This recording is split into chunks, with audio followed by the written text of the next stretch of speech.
professional long armor. I wouldn't even say that I'm an expert, but I enjoy doing it and it can look really cool, so I'm just going to show you how I like to practice. So this is just a fun Anna Maria Horner floral piece of scrap fabric, and because I'm, just doing it pretty quickly, I'm going to baste with a glue stick. And you can do that with, with any quilt really, but it's not really worth it if it's a big quilt. So I'm doing this just so it stays together. Now you can see I have my free motion foot attached, and this is actually a Bernina stitch regulator, so it's a really great companion for free motion quilting. I have my feed dogs down. Let me take this off for a second. My feed dogs are down. That's these little metal teeth-like things. And then I have a Supreme slider on top. And this is really great to have. I can link to it. It's super slick and slippery, and it helps you move your fabric around. Normally I'd be wearing gloves, but I lost them. Yeah, can't find them, but you can do it without gloves. Okay, so I slip my fabric underneath, and I'm going to keep my needle down for this.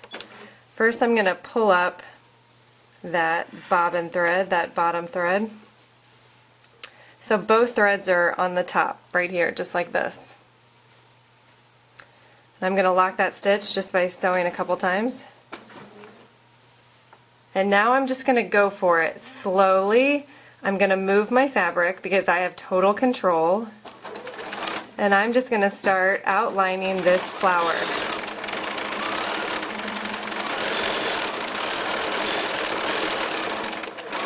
And you can do any design you want, but I find that when you're just beginning, outlining something that's already there is easier than just trying to make your own design. And this gives you an idea of a cool thing you could do with your quilt. Now I can't even find my little snippers, so here are some big scissors to cut my thread.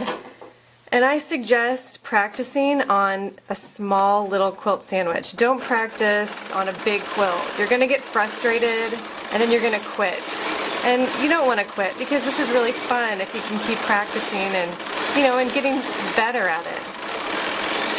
And you can see I'm not perfect, I'm not worrying too much about it, I'm just having fun with it, practicing, and just kind of drawing with my thread and needle.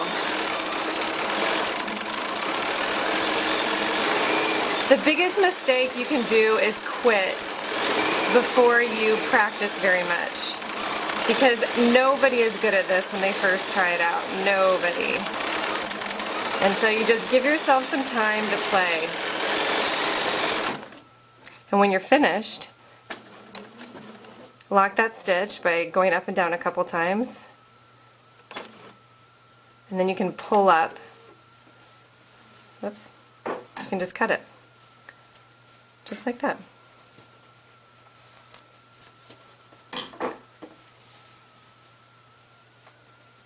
Pretty cool, pretty fun.